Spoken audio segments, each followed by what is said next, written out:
Donnie, let's do this. All right, we got it now. Cool. Thanks for joining me, man. I No problem. appreciate it. All right, dude. When we first started talking, we did the podcast with Brit. You got that set up, and then probably about a month ago, you reached out and you're like, dude, I want to come on. Let's go over this. So, what do you want to dive into? I'll run with it, and then let's see where this thing goes. Yeah. I mean, there's a lot of different routes we could go down. I could talk about, obviously I had a real estate company, had that for years, scaled that up at a pretty young age. Could talk about some of the struggles, because there's definitely been struggles, mental health and my recovery journey, different things like that. And, yeah, I'm down to really go any route. So when you reached out, it felt like you had a very specific reason of why you wanted to come on here and talk. There was something specific. And when we talked on the phone, I guess it was a month ago, what area do you want to go down? Yeah. I'm letting you pick. Okay. You pick. So, and I'll roll with you. Yeah. I think, a thing that I see and my own journey is, going after success and trying to do all these things, but with, internally things not being right. For me, I started in business at 19. I graduated high school. I was supposed to play college baseball. I tore my ACL. And then 6 months after, was in college, ended up dropping out because during that same time I got introduced to real estate. So just very young, got into real estate, was grinding hard for a couple years. And so we can talk about that too. Yeah. What were you doing? What was the opportunity that you saw? Yeah. And then how were you grinding it out? Yeah. So, I guess backtrack a little bit. So my plan was college baseball. Okay. I was a pitcher and I played first base, third base, but pitcher was my main thing. And I was playing baseball since I was 6. So yeah, man, just really took after, sports and just being competitive, and just kind of gave my life to that for up until I was really 19, played in high school, was talking to a couple schools. And then senior year, like I was saying, I had an injury, tore my ACL, completely took me out. And then after that, I was just looking to sink my teeth into something else. And that's a whole nother thing, is putting, not feeling okay with yourself without doing something super intense, like running a company or having to play sports. But I was just kind of looking for that next, really intense thing I could get into. And kind of commit your life to. Yeah. Like I didn't know how to not commit myself to something and just be a person. Quick interruption. The China On podcast is looking for sponsors. So if you are a business that would like to sponsor the show, please reach out. Our contact info is in the show notes below. Talk to you soon. And so that's one part of it. But another part too was some healthy desire to build something for myself, create something. And so, yeah, I found that after high school, I went to college. I went to FSW. And during that time, I was also doing network marketing. You probably know about network marketing, like Amway, MLM. Okay. That type of stuff when you're 19 and you're super hyped up. So I had a mentor and stuff.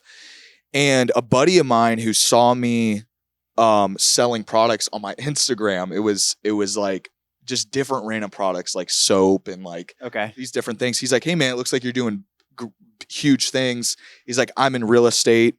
And this buddy of mine, I knew him from my freshman year of high school.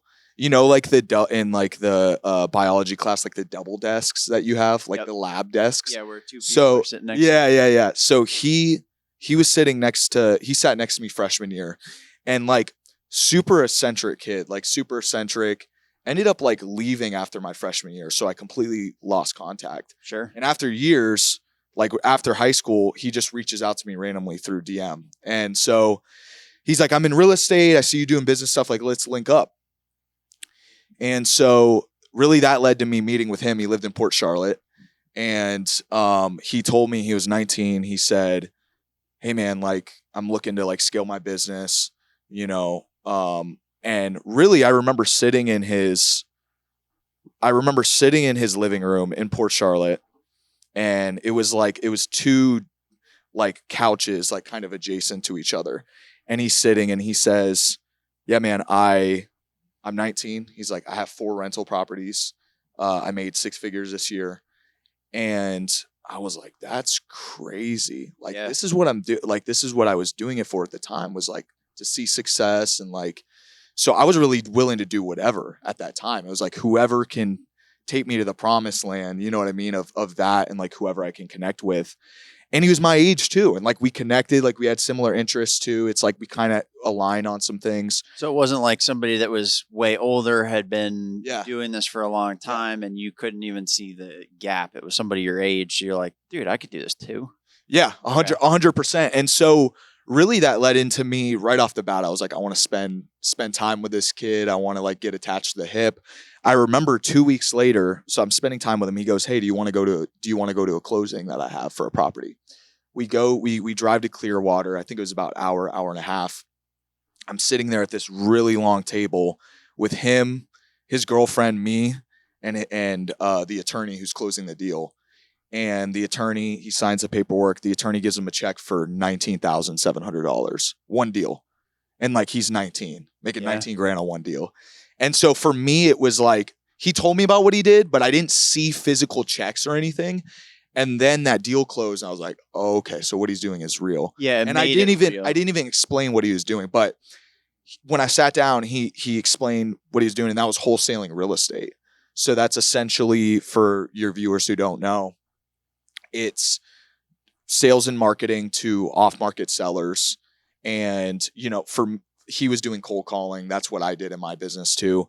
But it's essentially reaching out to homeowners, offering them a price that's more an as-is condition. And it's really, the pitches is like, hey, we'll pay cash, we'll buy as is, we'll cover all the fees. So it's a net cash offer. But the goal is to try to get it at a discounted price and then go to then flip that contract to a flipper, like somebody like Brit or somebody else. Okay. And the flipper is the one who closes on it. So literally, we don't invest any money. Our only investment is into our marketing.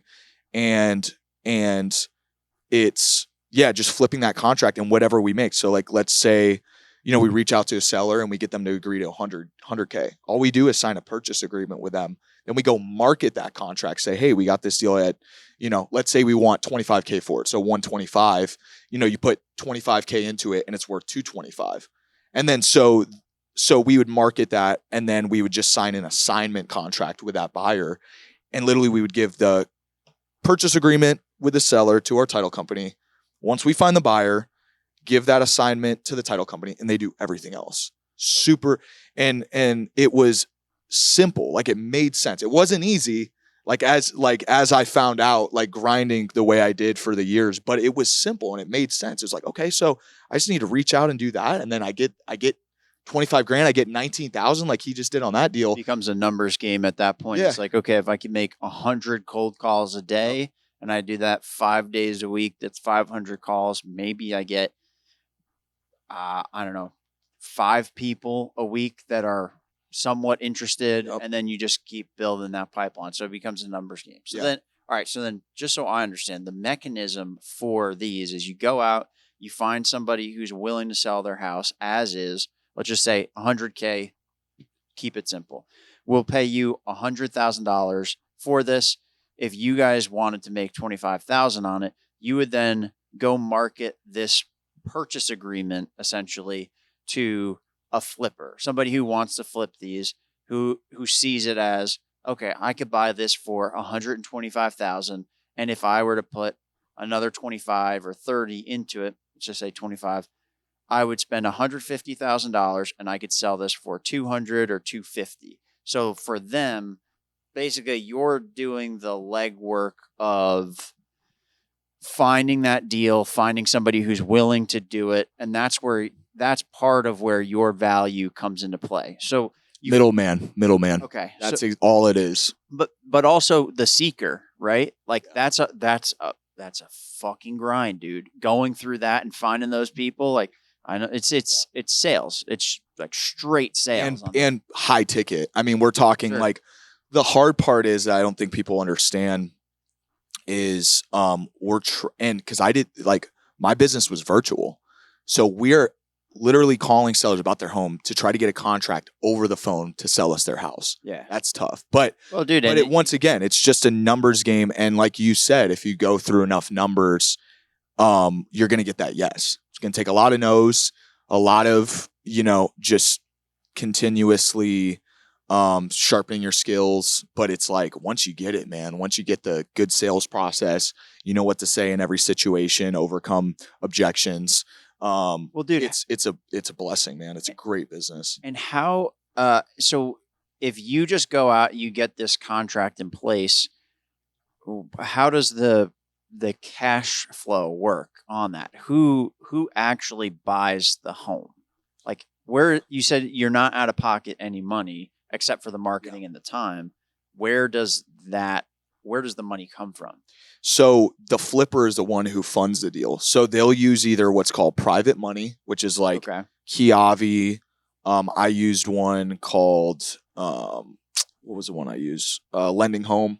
I've used before for like actual flips I took down. So hard money is essentially where you can come to the table. Let's say a deal, purchase price is $100K and then it's $30K rehab.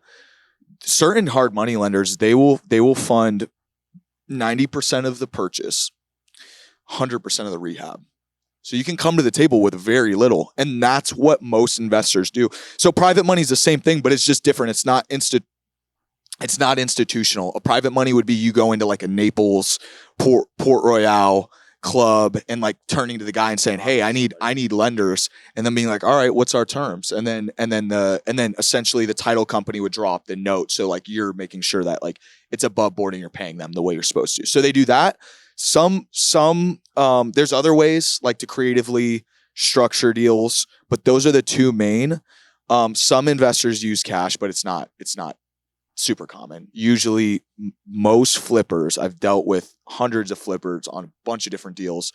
They're usually coming to the table with hard money. And so that's how it's getting funded through those lending companies. That can be a little dicey. So it's like you guys are kind of threading the needle a little bit. Let me find this person. I'm going to get an agreement in place and then I got to go sell that. But you can build, so I'd imagine you would build a network of people who flip houses. So that way, as you get more people to say yes to this, you put an agreement in place, you may have 5, 10, 15, 20 people that flip houses that you can at least reach out to start that process before you then have to go out and start cold calling more people. And I think this was my method and I still believe this is I wasn't focused on finding buyers. I was focusing on finding the right deal. And so I was just cold calling people left and right because when I have that deal, now it's like if the deal's good enough, the buyer will come. It's like Field of Dreams. If you build it, they will come. Like if you find the good enough deal, they will come. So, so in that contract, though, you're putting something in place that says, like, I am not going to buy this house. Like, do you have a time stamp on when you would have to buy this house, or how does that work? So two things. One, if you're going to do wholesaling, you need to make sure your contract is assignable, which means it very clearly states that this contract can close under another LLC. Okay. So that's what I was saying earlier with a purchase agreement and then assignment contract with the buyer. Okay. Is you need to make sure that you can assign it. And then the second thing is we would put 30 business days on our contract. And you're right. Like you're saying, like that's a thin line. That's part of real estate that's hard, man, is especially when you get into investment side is it gets really like grimy and like shady and and that's the thing is like being above reproach there where you're trying to serve people and not getting deals where you're like, I think I can get a buyer, but where it's like these numbers 100% work. I made sure I ran my numbers multiple times. The only issues are going to be if the buyer can't close because of his lender or other things that are out of our control, which would be like title issues, which is attached to the property. That's nothing has to do with us, but and that's why I think with, like I was filming something that Brit was at a couple months ago. It was a RIA event and like they saw that I was there. I wasn't there for real estate. I was doing other things, but like they were still saying, like, they were talking about wholesalers, and they were like, most of these wholesalers, they bring terrible deals, all that. And then they mentioned like my company, Offer Trust, or like Donnie, like they, they're one of the ones that like would bring it, but now I'm not doing it as much. So it's just like that, man. Like, Well, and being above reproach, it's very easy. And that's what and to go to like talking about my first buddy who I said I met, that was 19. That was one of the things that I saw that was really scary to me, was the way he operated. Sure. And some of the things that he did.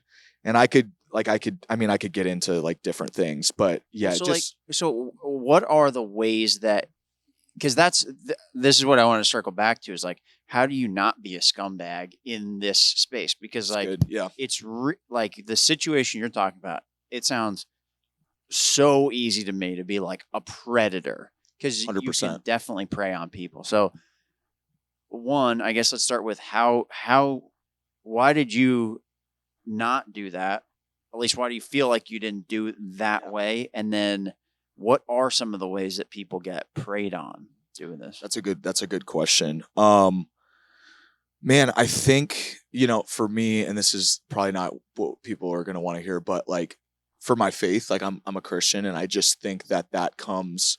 We're editing this out. No. With being like salt, like just being salt and light, like being light to people. Whatever's in our control, whatever was in my control, trying to just serve people. And that sounds so cliche, but it's like true, is like something somebody said a couple years ago. I heard Max Maxwell is like a huge YouTuber with real estate. He said, with you talking to these sellers the way you are, would you talk to your grandma that way? Like, would you do a deal like you're doing with a seller with your grandma? How would you feel about it if it was your grandma, or somebody calling your grandma and doing the deal the way they're doing with your grandma?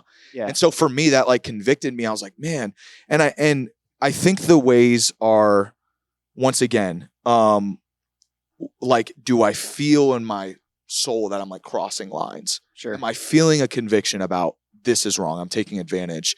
And so, yeah, I think with us, I just made sure that it was like, we weren't locking up deals that we weren't sure we could get pushed. It was just kind of like, okay, I think we could. Yeah. Not ghosting sellers.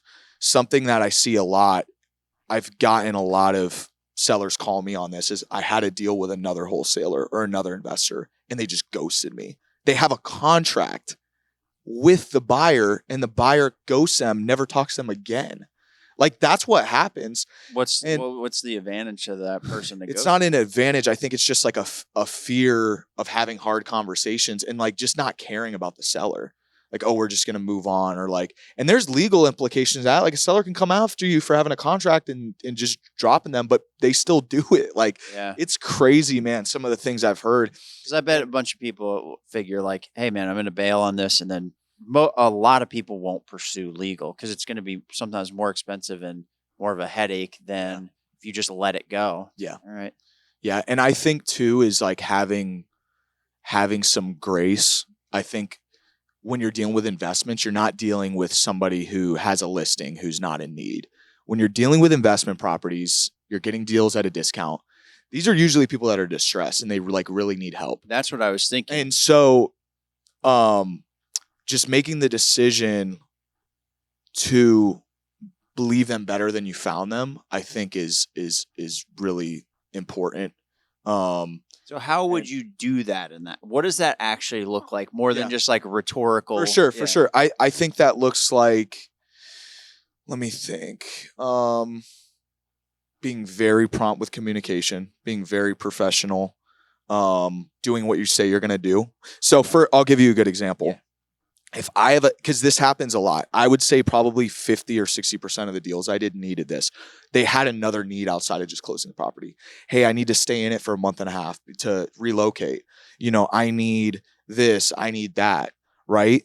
Like, if they need something, like if you say you're going to give them 2 months after it closes to live there, you can't sell it to an investor and not tell them that. Okay. It happens all the time. And then they end up like the investor gets the property and like they think that they're getting a vacant house when somebody's living there for 2 more months. It happens all the time. So I think those little things, like what are their needs, listening to what their needs are, if they need additional things, like being above board and just being like of your word. Like it's really, there's no like secret potion or like, how do you do this or that? It's like give them your title company's information, give them a direct number where you can always be there for them, answer the phone when the seller calls. And if you say you're going to do the deal, like try to do everything in your power to do the deal before canceling. And if for whatever reason you have to cancel, don't wait until freaking day 30 of 45 to when they're making arrangements and they're starting to, they're planning to move up north. And then you tell them, 5 days before closing that. Yeah. So. Oh, we're pulling the rug out from under you. Happens all the time though, man. It's sad. It's really sad. So. Yeah. Well, and that's okay. That makes sense because that was the very first thing that came to mind when you were talking about like, this is the business. I was like, it seems like the customers are distressed people, and yeah, how do you navigate that? It seems like ripe for scumbaggery. Yeah. No, and it is. And that's the thing is like wholesalers are known as bottom feeders.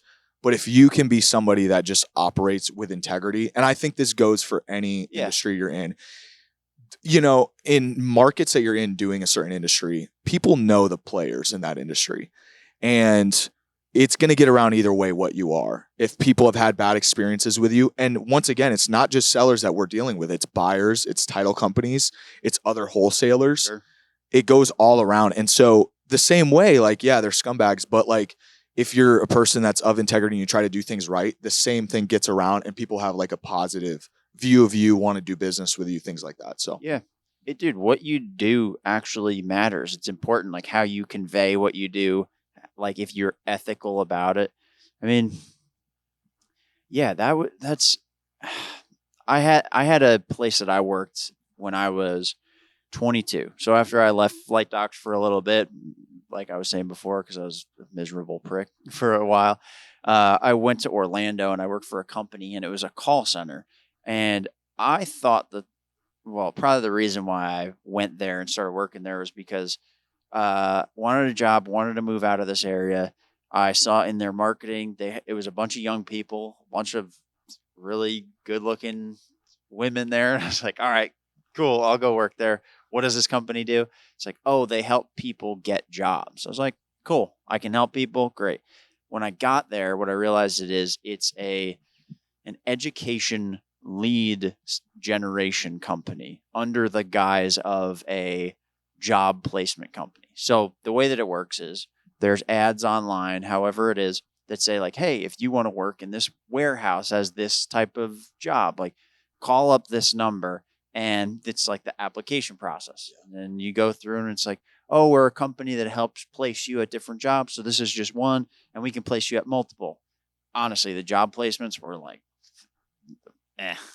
basically didn't exist. But what you do is you get people to say, hey, would you like to talk to one of our education advisors? And they're like, sure. Then we can put you in touch with colleges that may give you grants and stuff. Essentially what it is, you hand it off to this person. They collect a bunch of information about you and you call in, and then you get their consent to sell their information as leads to a handful of online universities that will then call them, trying to get them to sign up.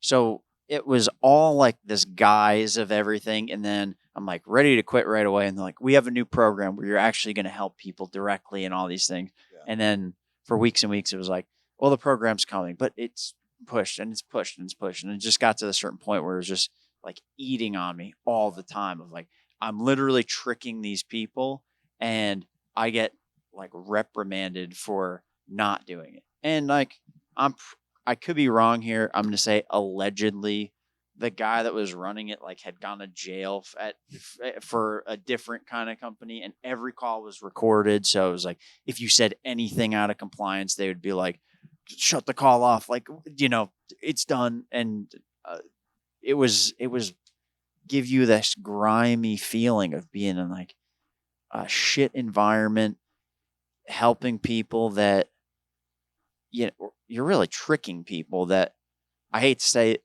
aren't the brightest people, so you can easily take advantage of them. Like you're literally setting up, everything's legit here. Come on in. It's all legit. And then here, we're going to sell your info. And then dude, I went through the process. This is why it was eating on me, because I went through the process myself. And dude, these colleges just call you nonstop. Hey, would you like to sign up for Grand Canyon University? Hey, it's Grand Canyon University again. Hey, it's Grand Canyon University. We're here just calling you another time for 30 days in a row. And at a certain point, you're like, dude, you got to stop fucking calling me. I'm going to go out of my mind. So I knew that I was slinging bullshit, and it really, really weighed on me to the point where I quit the job without having another job in place, because I was like, dude, I'm gonna like jump off a building if I have to do this anymore. It's like, it eats at you. I hear that. Dude, I agree. It sucks. Yeah, man. So that's why, like, when you were first saying this, my antenna went up. Like, Yep. I've been like part of that slimy. No, I validate that, and you're not wrong in like thinking that with wholesaling the industry. Everything like you just said makes sense. So, well, dude, so you had that. What happened with that company? Yeah. So, to make a long story short, or whatever, I started working with that dude who I met at 19. Worked with him for about 9 months. August 2020, I went off on my own. Okay. So just a little over 3 years ago. You were 20 years 20, old. Yeah. You're 23 now. 23. Dude, yeah. I thought you were fucking 30 years old when I first met you. Yeah, no. So, you're old. You look old. No, yeah. No, I'm that like super senior kid, that's just like, that's still like around. But yeah, man, I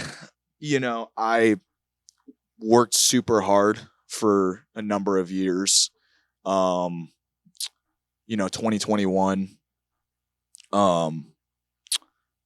Yeah, just little small wins with my business. Would have like a 5K deal here, a couple $1,000 deal here, all that. And during the end of 2021, I ended up having my first 6-figure month in real estate. And so that was like crazy being 21 and having that. Yeah. And a year prior to that, I'll share about this, is when I went off on my own in real estate. There's just a lot going on, like kind of behind the scenes. Some struggles with family, just personal, like struggling with different things. Like Sure. for me, something that's been a part of my journey is like addiction to porn. And then just problems with like a relationship, and just a lot of things in my past I didn't deal with. And so it's all sitting there. It's all like affecting your life. 100%. You don't even want to like really look at it and examine it. And you don't even know it. It really is like, you don't know what you don't know until you're willing to, I wouldn't even say it's face your fears, but like feel your fears and be honest about it and those different things. And so, yeah, during that time, so this was like right when I went off on my own, I started having like panic attacks. Mm-hmm. And life just became like really hard really quickly. And I was working probably 70 hours a week. I didn't have any money when I went off on my own. I had an apartment with this girl. I was having family issues. And my body was like starting to like react, like physically react. And that's what happened. Fall apart. Yeah, 100%. Even if you try to push through, the thing is like your anxiety is trying to tell you something. Yeah. And people, I think, feel like a lot of shame when they feel anxiety. Like, I shouldn't feel fear. I shouldn't feel anxiety. I should be like acting okay. Like, what's my body doing? But it's your body actually like trying to care about you. And I didn't realize that in the moment, but it was my body trying to tell me that something was wrong. And so, yeah, around that time, I got a spiritual mentor. I started, just like supernaturally, like I felt the presence of God, for the first time in my life, and in my anxiety and in those different things, just started to like feel some peace for the first time. And granted, it wasn't a short process. I was almost on a daily basis struggling with very heavy, intense anxiety, but was just trying to push through, man. And like, was in that survival state. Like I didn't know what else to do. And so I was cold calling literally 10, 11 hours a day, 5-6 days a week. Just like putting my nose to the grindstone. And then about 4 months in of doing that, I ended up getting my first deal. I got my first deal. I literally broke up with that girl and I just started to like really take my relationship with God serious. But once again, there's still a lot of things under there that are not dealt with, that I think that there's like only life experience can give us. And like for me, like in my walk with God, like personal like revelation he's given me, and just like really starting to put me in situations where I can start to like deal with things, And so fast forward like the next year, it was kind of the same thing. Like I was just really building up my business. And then fast forward to towards the end of 2021, I'm just like, and I was 2 years in at this point, right? Didn't have any big wins, like had, like some little wins here and there. And it was just like, but I just kept doing the same thing. And I would say this, as far as like building success habits and everything with that, is people that are successful, like they find a way to make it like in the mundane, in the process. Yep. And so I didn't even realize it, but it was years of literally doing the same thing, just cold calling and building skills, talking to people, learning a high income skill of sales. And that's the thing that I think a lot of people don't realize is success is found in the mundane. Success is found in like those daily micro tasks and just like the small moments. It's not like watching one YouTube video and then everything, or like watching a podcast every day. It's really just like going out there. And I think that's something I was able to do from the beginning, is like I knew I needed to like put action forward. And so as scared as I was, all that, I was like still cold calling. I got straight into it, did it for years. Same thing every day. Like I could literally tell you 3 years ago on the day what I was doing. Mm-hmm. Like 3 years ago today, 2 years ago today, 4 years ago today. Like I could tell you exactly what I was doing. Let's see. We'll stand up. All right. There we go. And so, yeah, that's just one like little thing in that. Well, dude, that is an important point, and I know. Let me say one more thing on that, is because I think that like successful people don't say that a lot too, is we see successful people online. They have 5 or 6 other things going on. They're doing podcasts. They have a coaching business, all this. They did one thing for years first. Sure. Like you look at Hormozy, he was the gym guy first. You look at Cardone, he was like real estate, and then he got into sales because he got really good at it through that, or no, I think he started in car sales. But all these guys they did one thing every day for years. Yeah. And that is the thing that I didn't really realize. But then I'm like, okay, I'm finding success young, because for 2 years, I was cold calling people. I was doing 1,000 to 1,500 dials a day on an auto dialer.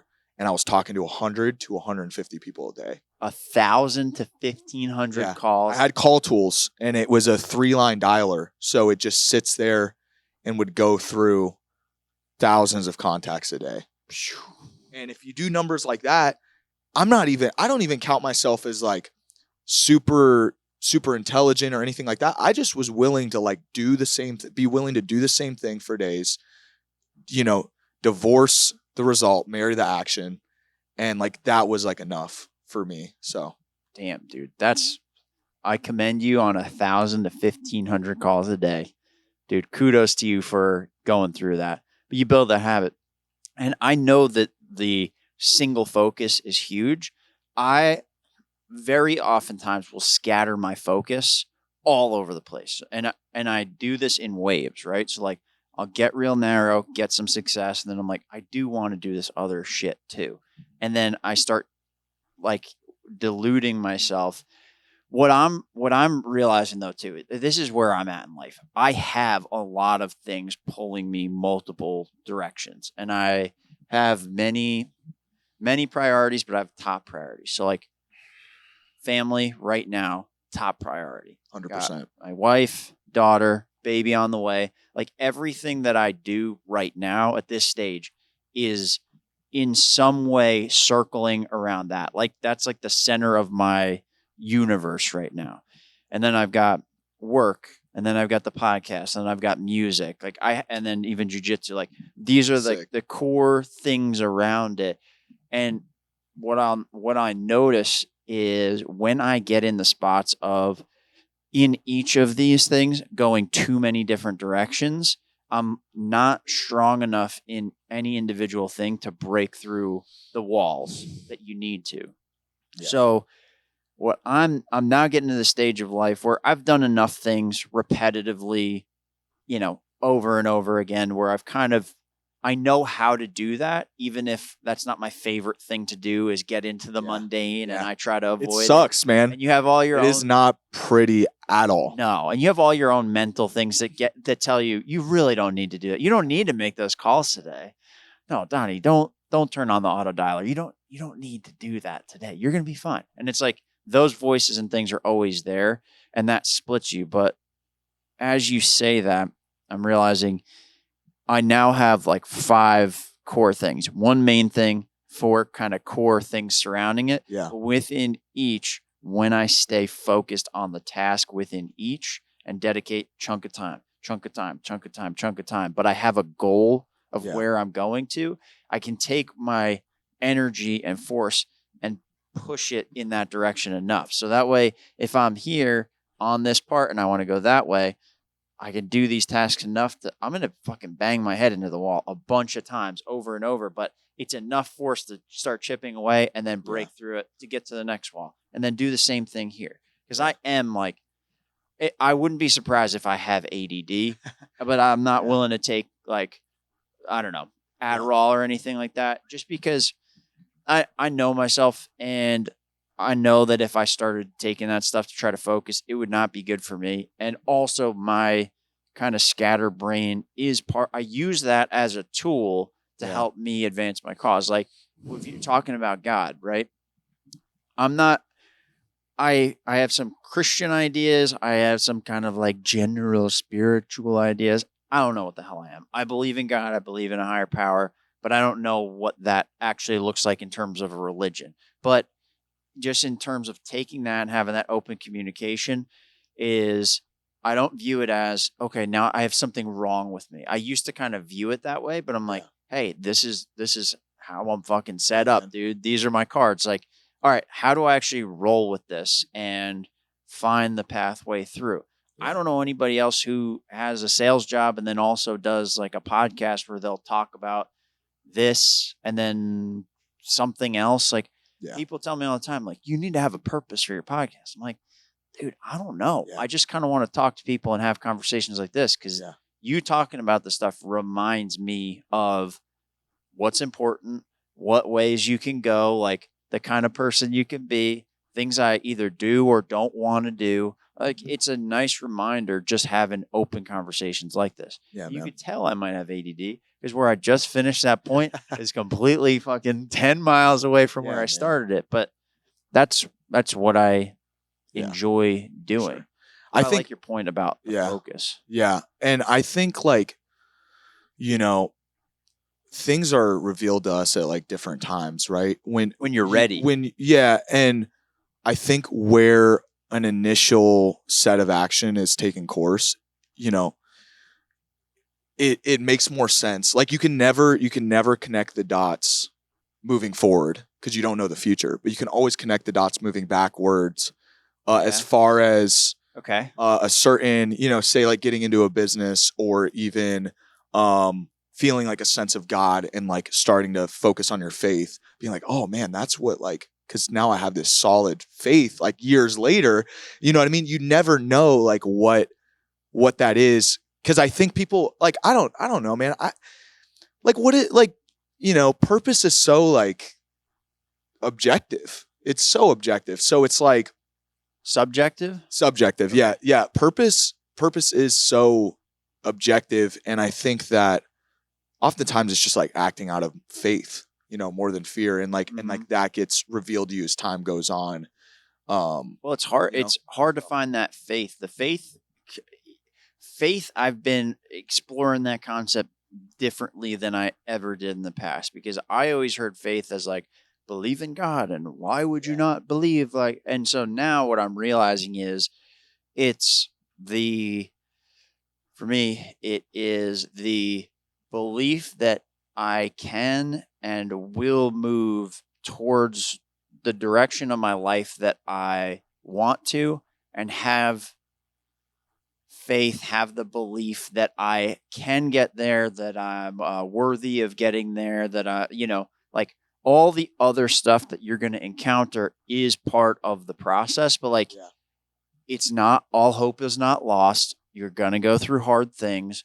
You're going to have your plans fall apart completely. You're going to feel like a complete idiot. But then if you keep moving forward, like, and you have faith that you can actually move ahead or go wherever you want to, that is having some connection to a higher power, right? Because you're now operating in the world as it is. Whether or not God exists or not, I can't be the determiner of that. And we won't know in this life technically. Like, I can't prove to you that it exists, but like, I live in the world now as it is, and with like faith or belief where I can get, it's like, okay, let me now plug into this world around me. The world actually becomes way wider. The possibilities open up way more when you start tapping into that space, and there's like more fulfillment. There's more appreciation for the world. There's more like gratitude for the things that you get to do. Like, I'm like, dude, we get to sit down and do this. Like, this is cool. Like, Yeah. I used to be worried, what would people think, and what is this, and like, that stuff still comes in, but like, the more I can apply belief and faith to life, I don't know, the easier it gets, not because it becomes easier, but it becomes less hopeless because I can now see way more paths forward. Yeah. Does that make sense? Yeah. Okay. No, I hear you in that, man. Why did you feel like you had something missing in your life? Like, was that part of like this relentless drive? Yeah. Like, how did that all shake out?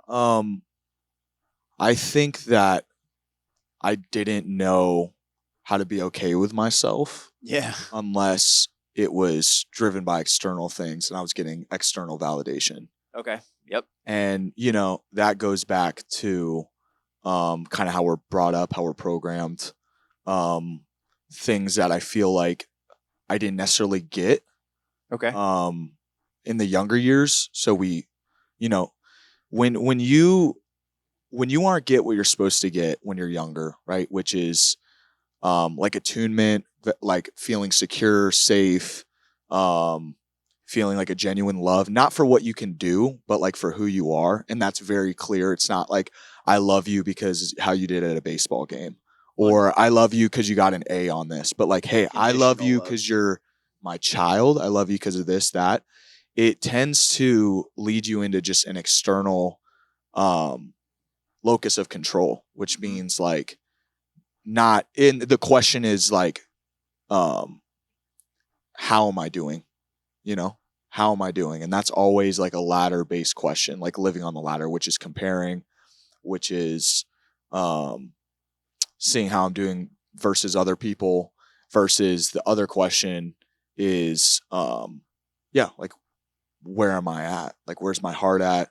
You know, like kind of living off the ladder is like just basically just being present, being showing up. Mm-hmm. Like, I think that's those two things, is it's performance, a performance versus a presence based identity. And then like just showing up versus like trying to show out. So for example, even if it was something simple, right? Like a friend group gathering, I couldn't just be present and show up. I had to perform, right? I had to be that guy in the room. Yeah. I couldn't just show up. I couldn't just show up to work or to school or anything in my life, because it was every area. I had to show out. I had to be that person. And when I didn't, people started to become competition versus being able to celebrate, be in community with people, be just in a healthy relational spot. And so it affects everything, man. And then for me, like, finding my faith, finding God, but then in that other hand, the performance and making tons of money young, because that's what set me apart, was being the young guy who was very successful. I was like, I was speaking at events. People were talking about me a certain way, and that's where I thought like my value was. And that just goes back to a lot of dysfunction, a lot of just loneliness I felt younger. So it was like I went external, and that's how I wanted people to see me, because I wanted to put the mask on. I didn't want the thing was like, if people really knew how I was, they wouldn't want to be with me. Dude. They wouldn't want to be around me. If people really knew if I don't have this car, if I don't have this Louis Vuitton bag, if I don't have this big business that I'm running at a young age, and people are like, I'm aspirational, who am I? People aren't going to want to be with me. People aren't going to want to be friends with me. Yeah. And so, yeah, man, like you put on this mask because this is what you think that other people want you to be. Yeah. And it sucks the life out of you, dude. I even with this podcast, dude, is something as simple as this. Like, I've gone that path before, because then you worry like, well, what if I interview this person? Like, then I could do this. And then what will people think? Oh, maybe I shouldn't do that. And then every single fucking time I go down that road, I'm miserable. Well, let me share this. I was 21. I was, running my business. I was sitting. This was the beginning of last year. 2022. 2022. Okay. So, because I turned 23 my birthday's March 31st, right? So this was a little bit before that. This was like January. I'm 21. I'm sitting on $250,000. I have over 6 figures in deals. And I was so disconnected from myself. I was so far from myself.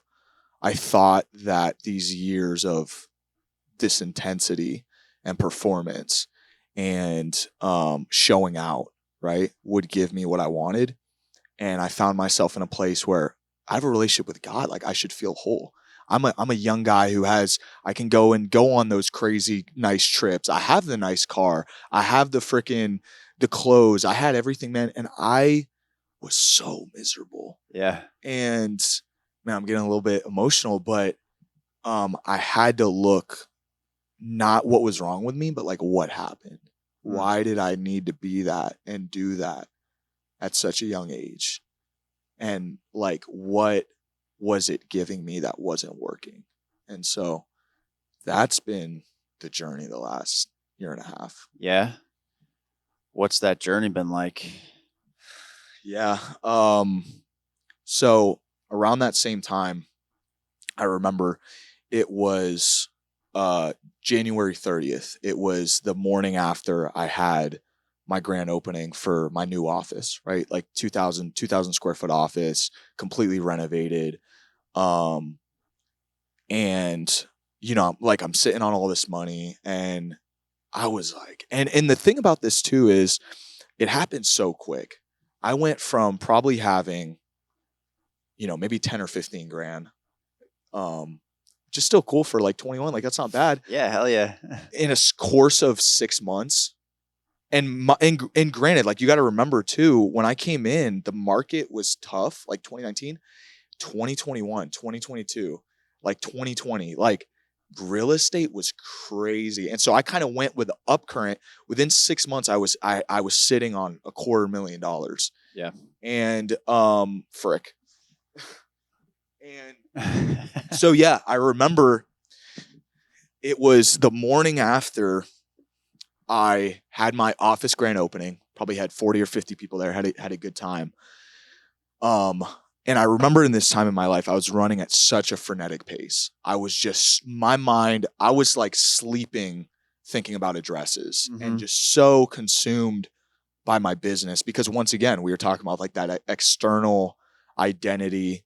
How am I doing? Right. And then in that space too, like, you literally, it's when it doesn't shut off, it's literally nonstop. So you get in, and that's part of anxiety too, is that 100%. that loop of thoughts. It's all fear, man. It's all fear. And it's all, and you run through these ideas while you're trying to go to sleep, and you hit the same block and it starts over. You hit the same block, it starts, and you lay there for 6 hours thinking about the same crazy shit over and over and 100%. over again. And then you wake up and you're like, you're not It's the next day. It's the next day, and you're not any closer to solving that particular thing because you never shut off. You stayed in this loop, and it just goes.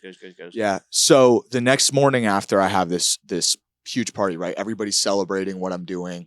And mind you, I'm like 21, like with sweet. all this, right? And I say that to just talk about like some of the struggles, like especially the, being young too, like anybody else that can like relate. Cause I've had some people reach out to me. The next morning, I'm at a like a meeting with my church, right? And towards the end of the meeting, I start to like feel this like sensation in the back of my head, right? And I start to tense up in the end of the meeting. And my body is like locking on me.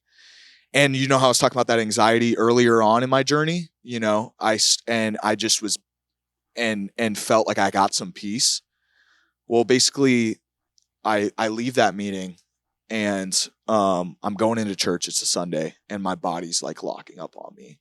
And I get into the service. We start like worship. And I was freaking out. Like, I was like, I don't know I felt like I was going to die, actually. I felt like I was going to die. I was like, is this like, am I having a full on heart attack right now? And so, panic attacks are pretty nuts. And they do fully convince you that you're about to die. Yeah. Like, I'm going to fucking it was so scary, man. And so, I remember some of those feelings from back. And so I had to leave church. I got in my car. And I was crying on the way home because I didn't know. And I almost admitted myself into the hospital. It was that bad. I was like, I don't know if I'm going to make it home. And so, and long story short, like through that, that upcoming week, my body was depleted. And I went home that day and like, dude, I remember like calling my mom and I was like, could you just like sing over me or something? Cause she's a singer, like some like comfort. And I remember calling her. I was like, I just need comfort. I feel like so deregulated and so just like scared. Like I was just scared. Like I didn't know. And so it's a scary call for a mom too. Yeah, man. Yeah. And so that next like week and a half, I couldn't even get out of bed. And really at that moment, I had to start looking at that question, like what happened and what's happening. And it wasn't and it wasn't something like the process with that was my first thing right off the bat with feeling the anxiety I did and the panic attacks was I first tried to go like the like massage and like the physical route, right? I remember I did 14 massages in 14 days. And I did this. This'll do it. And I did this thing called the float spa. I've been doing it for years. Yeah, I love it. I still love sensory it. Deprivation tank. I did that. I did that the same time, like 2 or 3 weeks doing that every single day. And started picking up like more fitness. Like I got into CrossFit because I'm like, oh, I need to just like physically feel better. But it wasn't a physical issue. It was a heart issue. It was a soul issue. Mm-hmm. Like I was sick. That's what it was. And I felt it. I was like, this isn't going to be something that I fix.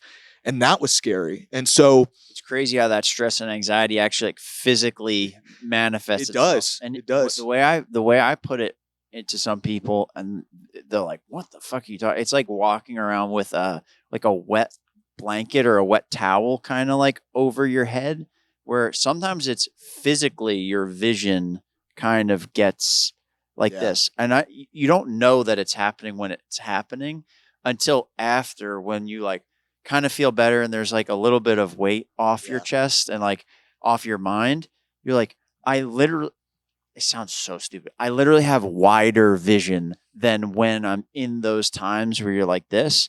It is like you're a horse with blinders on sometimes. Yeah, it's scary, man. And so you're trying to physical this out. So and granted, remember, this is right when I got my new office. So I'm onboarding employees. I have my COO, all this. And I I tried to go back into working. Like I took like a month off. And when I went back to working, I very quickly started to get more heavier into my porn addiction. Okay. I started to get more heavier into drinking. And so you went healthy physical, and then you're like, all right, let's explore the other side. Because once again, it was giving me something. The business was giving me something. It was meeting my needs in a way. And for me, the business wasn't a problem.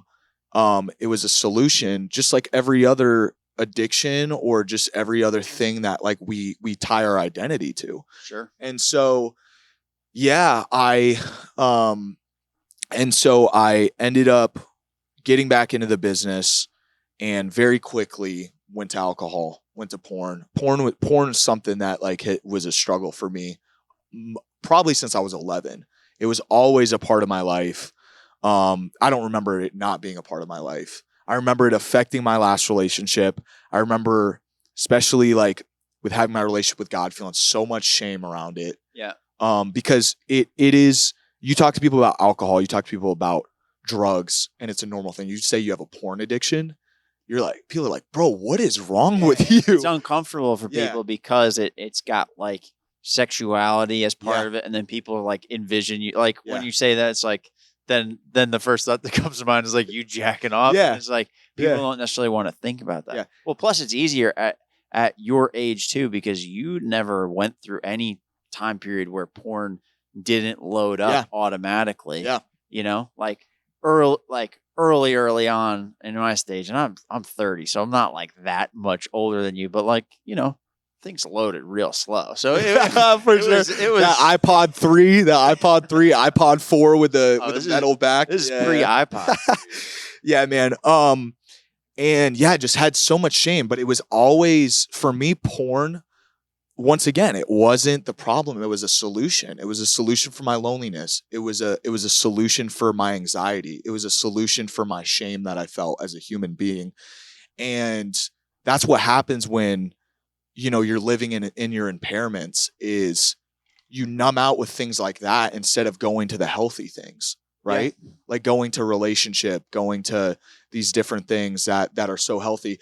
And well, and instead of too, if you have none of that positive balance out, then these things become like a full vice. Because if you've got the positive balance, like you can watch porn, you can drink, you can smoke weed, 100%. You can do all these things as long as like you like it doesn't fucking destroy your life when you do them. Like then it's not really that big of a deal. But if you don't have that counterbalance, like it's like it sucks you into the evil of it. I don't mean to say that like you were evil, because it's just like there's a negative pull that the universe does have, and it can suck you down into that, and that's just a vehicle for it. And the question too around porn or any other addiction isn't why the addiction, it's why the pain. Why do I want to go to numb out with this? Because that's all we're doing is when you're going to different addictions, you're essentially, there's things you're not trying to feel. And it's pain that we're not trying to feel, pain that we're not trying to deal with. And once again, and it's, I'm talking about a habitual, I can't say no to this type thing. Mm-hmm. I'm not talking like I agree with you. There's certain people that can have alcohol and they can just have one drink.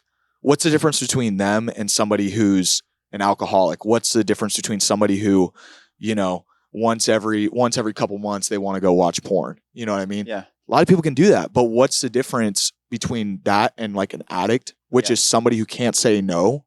Is there's pain, there's numbing, there's things that, you know, there's places they got let down in their life. There's things that they needed as a child that they didn't get, all those different things.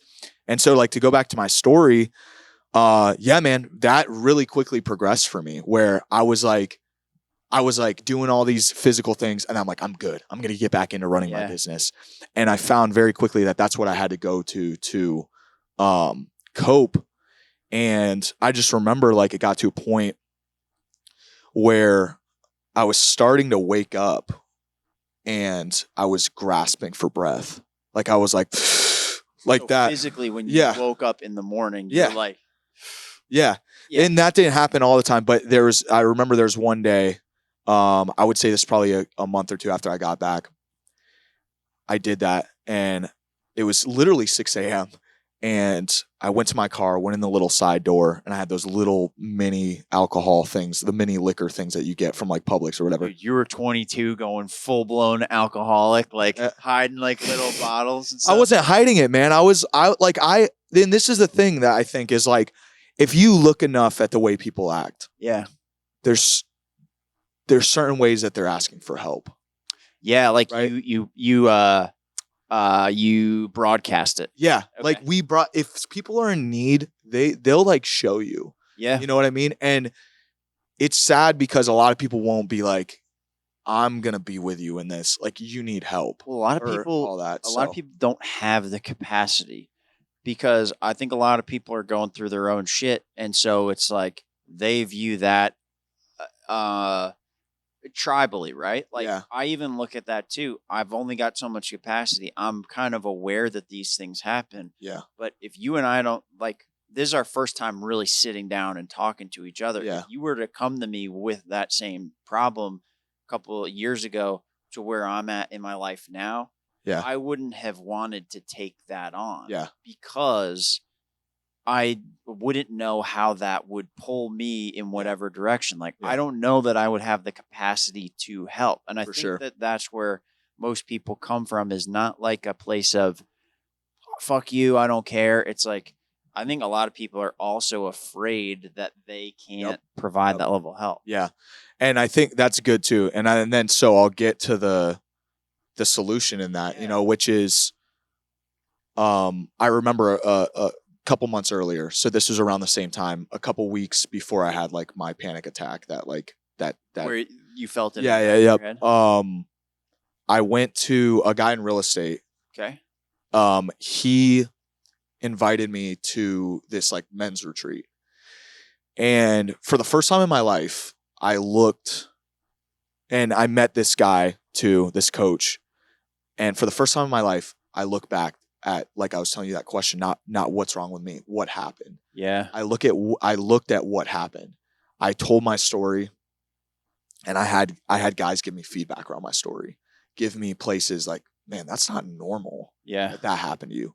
That's not normal that like this person was supposed to be this and they couldn't be. And just you having like the memories of that. And so like, I didn't take action on that there to continue doing that work. But a couple months later, like when I started seeing where my life had gotten to, once again, because I wasn't a bad person. Like, it's not being a bad person. Yeah. The thing is like when you are numbing out with these different things, whether that be alcohol, porn, any addiction, you just can't handle life on life's terms. You can't handle life on life's terms. Yeah. You can't live a life where, like where you can't go a day where you're like, I can't have I don't need these things. Mm-hmm. But it's like, hey, this is aiding me. Once again, this is a solution. Yeah. And so when I started realizing that, it was April 28th. 2022. I called the same guy who led that retreat, and I was like bawling, man. I was like, I have no idea what to do. And mind you, like the business was still going. It was going good. We were making a lot of money, but I was like my life was just non-existent. I lost me. Like I feel like that kid, like that little Donnie, that like that child, or even just like years leading up to that, I completely lost that person. Like I didn't have me anymore. And I just told him that, and he goes, okay, man. He goes, this isn't going to be easy, but it's going to be worth it. And the only thing I need for you is to be doing whatever it takes in order to get better. Can you do that? Will you listen to me? And I was like, bro, whatever I got to do, bro. Yeah. Whatever I got to do. What do you need me to do? And so that began to like the solution, like that began my process of starting to go internal and say, where am I? What am I feeling? Starting to do work around the past. What happened?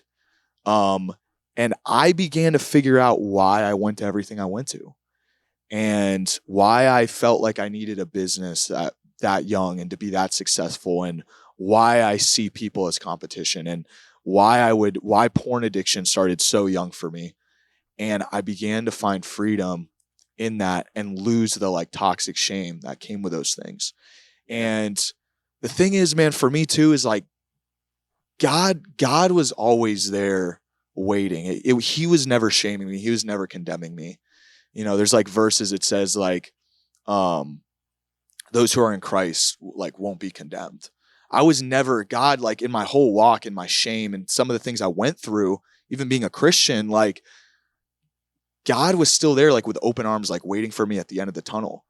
And man, so yeah, I did that work. It's called Tin Man Ministries, like the feelings and just starting to like do some of that work, going back to the past, being able to name what happened. That's actually a good name for it. Yeah. 'Cause if you're disconnected, you just start to feel like things are robotic. I mean, and that was his whole thing. Like, he had no heart, right? Like, yep. Okay, that's it. That's literally it from Wizard of Oz. Was he, you know, he was a man, but then his life started to get to him, and he went to these different numbing mechanisms and just was numbed emotionally, and apart from his soul, you start to put on the metal. Yeah. And that's what we all do, man. We all start to, you know, like everybody struggles, man. And everybody, if there's not healthy ways of recovery and restoration, the metal is just going to keep going on. And that's what happened. I called the guy who led the retreat, and I was like this, like full on metal, you know? So yeah, man, WD-40, spiritual WD-40. So yeah, I started doing that. I started doing recovery around sex addiction, and just for me it was sexual integrity, porn, all that. And man, it hasn't been easy. I didn't find sobriety quick from a lot of the things I was working on. Mainly for me, it was like the porn addiction. But man, God is faithful. And like, I had this tatted on my freaking my knee. You can see it. Nothing like, wasted. Nothing wasted, man. Like, even in those moments that were so hard and still continue to be hard. Like today isn't any easier than it was a couple years ago. If anything, it's harder now because I'm like feeling and I'm being present with what's going on inside me. Sure. And I don't have these different things to numb out with. I'm not going to porn. I'm not going to this or that. You know, I don't have a huge business to kind of like put my identity into. And so it's just me now. Yeah. You know, and so, man, it's hard, but God is good. God is faithful. And, yeah, man, that's pretty much it. And now I help with the recovery ministry at my church. And, just really for the first time, it's like, I feel like from early on, I was trying to sprint around the track around everybody else. Now I'm just learning to walk on the track. I'm learning to do life a different way. And it's hard, man. It's hard in a society, in a culture that we're in. So on that front, right? Like the part of what I went through is everything different about it, but probably a similar core feeling, maybe not to the same extent, but again, it's not a competition on like victim Olympics or something, 100%. Some shit like that. But it's more like, I know that feeling of being completely separate from your core self. Yeah. And it's usually over a long period of time. And you know, when you're younger, it's relatively short. Now that I have a baby and everything, I realize life is so much longer than I initially thought, but it goes way faster than I thought. Yeah. You know, because until recently, I couldn't perceive that I may be alive for 80 to 100 years. I just don't have the history to know what the hell that actually means. And now I see, oh, okay, I've got 30 years behind me. Like, yeah, that's a long time, but it's moved quick. So I do understand like the feeling of going down these paths, kind of becoming somebody that you don't recognize who you are. Even I still always had that connection to myself, though. I had it in some way, but there were a lot of times where I would abandon it, go down these other paths because I thought that's what I should be doing. And I thought that that would then make me happy and doing all these things. And I had a experience where I was on a trip with my then fiance. No, we were married at that point. I was on a trip with my wife. We just got married a couple months before, and I had kind of given up music in order to go work, dive into it, get my career going. I'm glad I did that. I needed to do that because it just was what I needed to do. But the company had sold, another company had taken over. And I remember being on this call. This was September of 2020. I had put this huge, massive deal together for our company. Like, huge, like a big kind of government contractor type contract, all this stuff. And I'm on this call, and I remember it was the first day of the vacation, and I just watched the people that kind of took over the company just fuck this deal up. I said to myself, we just lost this. I think I told my wife at that time, but I was like, we just lost this deal. We wouldn't find that out officially for 2 more months. Yeah. But I just watched it happen, and I'm like, fuck, dude, like what am I doing here? Like, are these the people that I want to be around? Is this the direction of my life that I want to go? And I remember we had gone to other places, and we ended up in Savannah, Georgia. I'm sitting there at night, like one night at midnight. I look out the window. I see just a single street light shining on like an empty property that's right outside the window. Yeah. And in Savannah, there's all these graveyards all around. It's very artistic, but death is everywhere.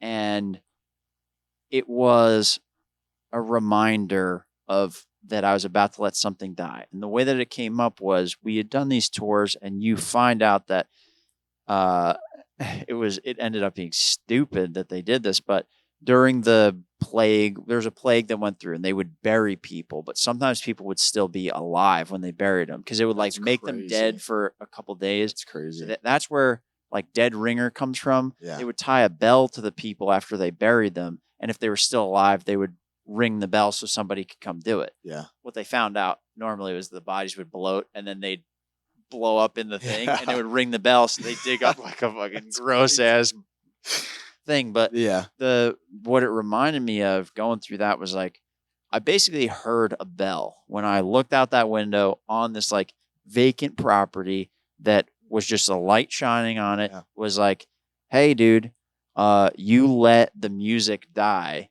You let this thing die, or you kind of buried it, and the bell is ringing, and you can either go take that and incorporate it back into your life in some way and figure out what the fuck you want to do with your life, but you're going the wrong direction here, and you need to incorporate this back in. And so starting to incorporate that back in allowed me to start going like, let me look for other routes. Let me look for a plan out of where I'm at in this place of losing myself. Where do I need to go to get back to myself? And so kind of getting a smack in the face of that call back to where I need to be going, where I need to be putting my time and effort. It doesn't mean that having a career is bad. I'm now back doing sales, selling a similar software, but just in a different industry, different mindset around it, different appreciation for what I'm doing. But I'm also incorporating those other key things. And that plus with a family, all of these things sustain me to not fall back into the bad patterns. I don't have a fucking option anymore, dude. It is not an option for me to let my family down with this. The only thing that will do that, knock on wood, is if I fucking die. And like, I even have things in place that will help them in that case. But like, I need to live and be the best version of myself for my family. And that helps push me in a direction. So when you now go from this place of like, basically your life is falling apart internally, while it looks all great on the outside, it's falling apart internally. are you moving towards something now? Yeah. That's good. Yeah. Yeah, I think with where I'm at, like what's been revealed to me is my heart around recovery and just like helping people through that process, specifically younger guys, man. Like Okay. I just think, and you don't have to have, a successful business young. It's like many younger guys struggle with porn. Many younger guys struggle with identity and all these different things. And so my heart right now is around that. And I think past that, man, it's like we were talking about purpose. And I think like, not 100% of the time, but a lot of time that can be tied to work and different things like that. But or like calling. I like to call it calling more than like a job. You know what I mean? But like your calling. Yep. I don't know. I kind of like, this is the thing is, But are you now, but okay, so you don't necessarily have something that you're moving. And actually, it took me a little bit to find what I'm moving towards. Yeah, and for sure. I've done some like mindset coaching that helped me see this now. So that wasn't obvious to me after I kind of flipped that script. That was also 2020. So it's been about 3 years. So like, but do you now, at least even if you don't have a direction, you feel like the openness to being willing to go in the direction, like whatever that calling For may sure. be? Okay. Yeah, man. I think with working my side of the street the way I have this last year and a half and just clearing up a lot of the debris, all that, I think it's given me an openness. And really what I've learned through recovery and being known with other men, like having other men speak into my life, is like more of a life of surrender, like a life as in not trying to be in anxiety or control, but saying, hey, I'm open, but I'm limited. Like I'm a human being. Like I don't have all the answers. Like I don't have the answer like for you today as far as like, yeah, I'm starting this business because I have a passion for this and that. It's like, no, like my hands are just like open for personally, like for whatever God has for me. And so, yeah, I think like the main word that's coming to my head is like alignment. There's more alignment, whereas the place I was coming from and like 19, you know what I mean? Like being 19 is I want to be successful. I want to make money, this validation. I want to get this car. I want to do that. Now it's, hey, like God has given me wisdom through this that I can come more into an alignment and have more of a like almost like a healthy fear of like some of those other things. Like, why am I getting into this? Why would I want to get into that? And having that like healthy discernment of, yes, this is where I should be based on what I've been through and some of the wisdom to make those better decisions. Sure. So does that answer your question? Yeah. And one of the things too, I think just if there's somebody younger listening to this that's kind of like in the thick of the shit part of what you were going through, I've been through it to a certain extent, is it never actually, it's never solved. It's never done. And that was something I was always looking for when I was younger, is like, man, if I do this, then I'll be like happy or like I'll feel better all the time. And it's like, nah, dude, it's every day. Like you're saying at the beginning, it's in the mundane. It's just, it's a constant, all right, keep going. And it's like, that sucks to hear. And you can hear it and be like, no, I get it. I know how it is. But still, you're always looking for that like salvation or something. Like, well, then if I get performance identity, if I get 100,000 podcast 100%. listeners, I'm going to be the happiest person ever. And then if you get there and you don't have the scaffolding around it, the goal line changes. Yeah. The finish line changes. Yeah. And it's supposed to. That's actually a good thing. For sure. You can constantly evolve and grow, but looking for that salvation, you're always going to be let down. And then that leads back into the thing of like, why do it? Yeah. Why should I even try? When I did it, then I got there and then I wasn't happy. And then you can get into this like nihilistic view of like, what's the point? What's the point? What's the point of all this? You know, and the flip side of the question of like, what's the point is like, what is the point, dude? Yeah. It's just, you ask it with a different tone. Like, I don't know what the point of this Yeah, is. Like, yeah. I don't think we get to know that answer. But like, if you stay present, if you can at least do that as much as possible, live in alignment with what you feel is the right thing to do. Yeah. Like, that's been the most helpful.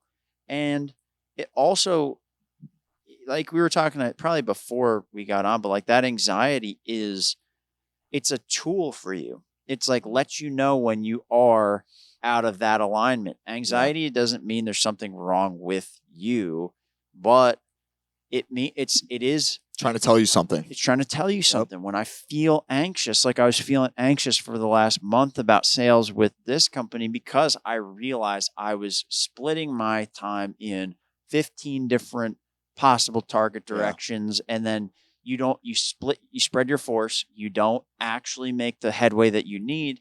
And then the way that happens now at my stage, I'm 30 years old. I'm a sales manager. There's 10 people at this company. The way that really looks now versus when I was 20 is that if I don't sell and I don't close deals and I don't bring in money, the company doesn't happen anymore. Yeah. These people's paychecks don't come to them. Yeah. This office goes away. My family now gets put in a position of jeopardy. I've got no more time for my little fucking bullshit. Time to be an adult and listen to the anxiety. When the anxiety gets too much, when I was younger, I ran away from it. I would hide and let the anxiety and I'd let the inaction be my action, and let my inaction and my running away from the problem, let something else solve it. The external locus of control, right? Let the outside world decide what happens to me. And now I'm in a spot where there's too many people depending on me that's not an option for me anymore. 100%. And it's like that shift has made it where I will find the solution. Yeah. Right now in my life where I'm at, I view myself as basically a soldier.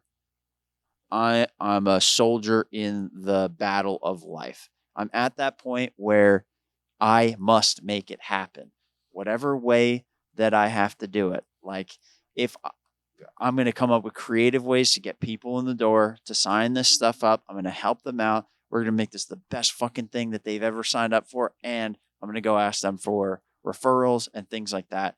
And I'm going to make it happen. And that's what I was talking about with like belief and having faith in this kind of stuff. Is now I don't view the anxiety as woe is me and maybe this isn't for me. Maybe I'm not cut out for this.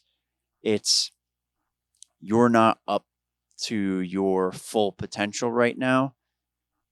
I can still love myself. I can still appreciate myself. I can still feel whole as a person and shrink that anxiety down to that day, to that method, to that approach. Yeah. But it doesn't define who I am. I am going to be the person that gets this done, and I'm going to make sure that my family's taken care of.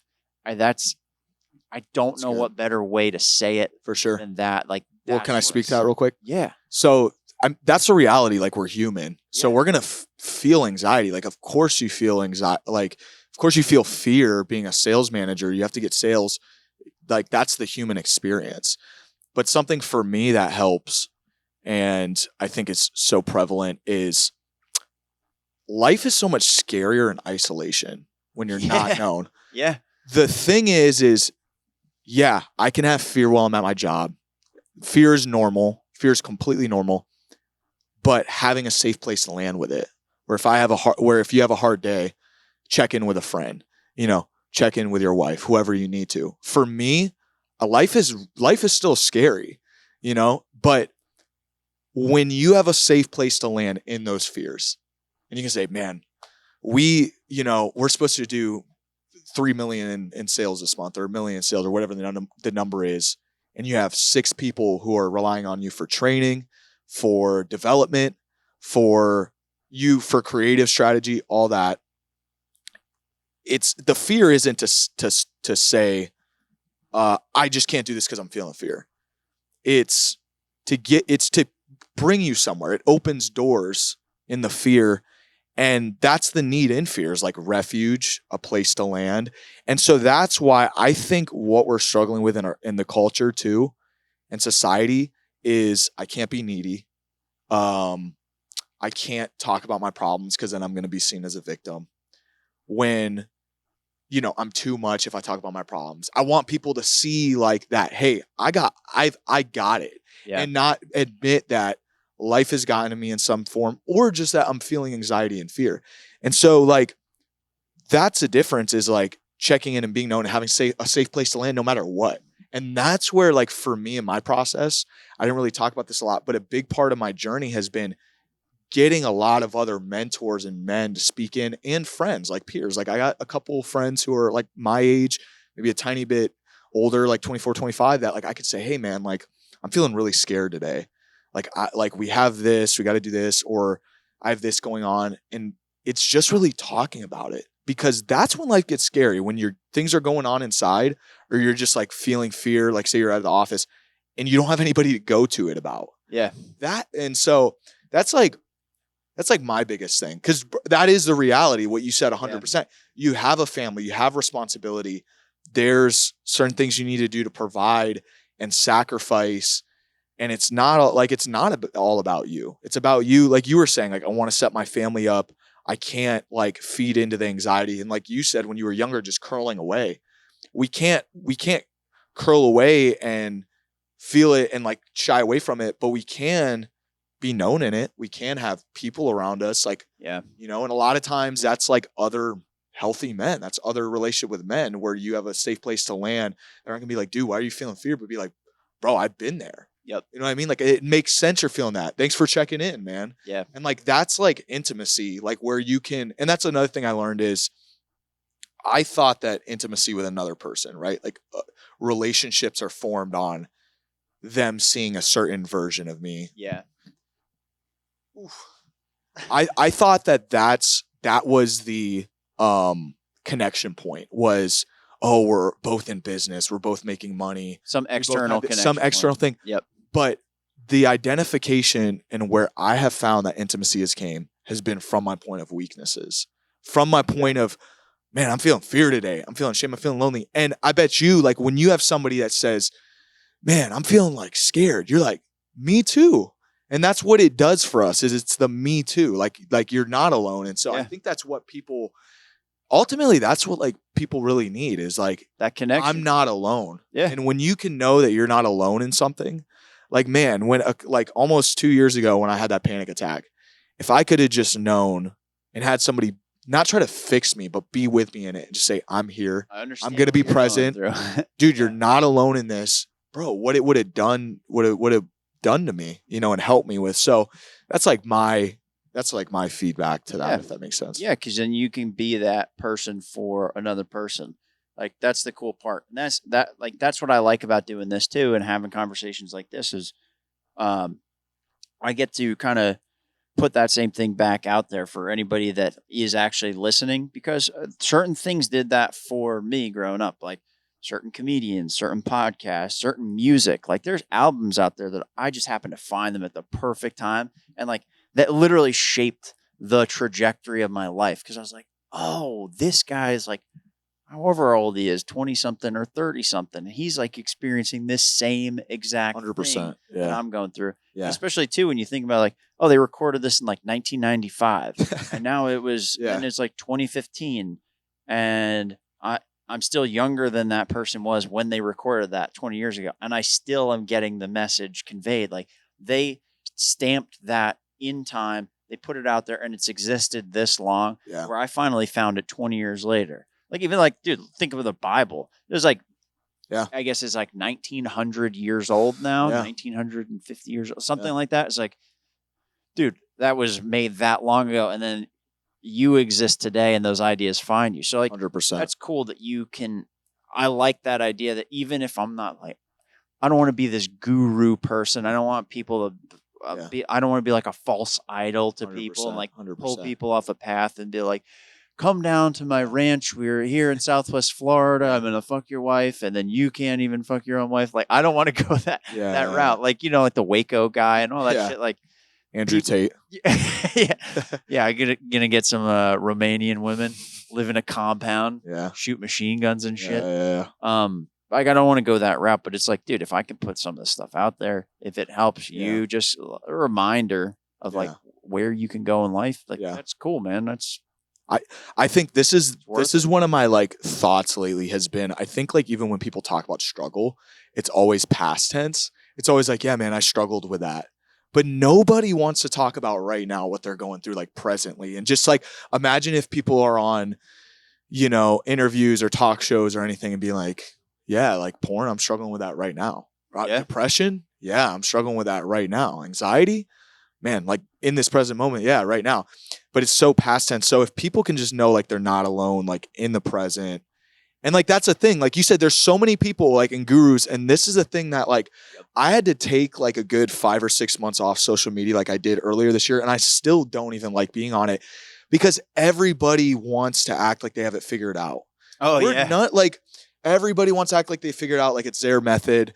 And it's like, man, like that's like a mask. Like you don't have it figured out and you're still struggling. Everybody struggles with different things. And so it's just like, yeah, man, it's just like life on life's terms is like life is tragic. Life is tough, but I'm just going to show up every day and like just be present. And like that doesn't mean all is well. Doesn't mean all is well. You know what I mean? One of the flip sides of that, though, that I dealt with and I've gotten very wrong, and I'm now getting it more right, is also to know what you are more of an expert at and what you are skilled at and where your value sits there too. Because I've done it.